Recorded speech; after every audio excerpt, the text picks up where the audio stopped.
আসসালামু আলাইকুম গায়েস, কেমন আছেন? আশা করি ভালো আছেন। তো দেখেন, কাতারের বৃষ্টি এত যে বলার মতন না। দেখেন পুরো কার্পেট কোর্পেট সব বাসায়, দেখেন অবস্থা। এই যে খেমার ভিতরে পানি ভরা, ওটা হলো খেমা মজলিস আর কি।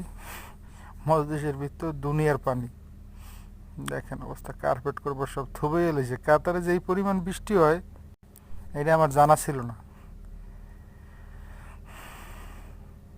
দেখেন আপনারা, বাংলাদেশের সেম সেম এই দিন কাঠ বাঁচতেছে, সেম বাংলাদেশ।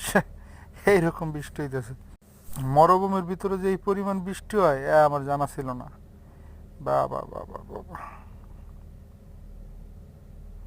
এই দেন এই জায়গাটা কি অবস্থা। কাতারে হয় না এরকম বৃষ্টি, তবু হইছে আলহামদুলিল্লাহ। খুব সুন্দর হয়েছে, যা হয়েছে ভালো হয়েছে। দেখেন পানি পানি, অনেকদিন পর দেশের একটা বৃষ্টি দেখলাম। দেশের মতন, দেশের মতন বৃষ্টি দেখলাম, খুব ভালো লাগলো। তো সবাই ভালো থাকবেন আর আমার জন্য দোয়া করবেন। আল্লাহ হাফেজ। অনেক ঠান্ডা রে ভাই।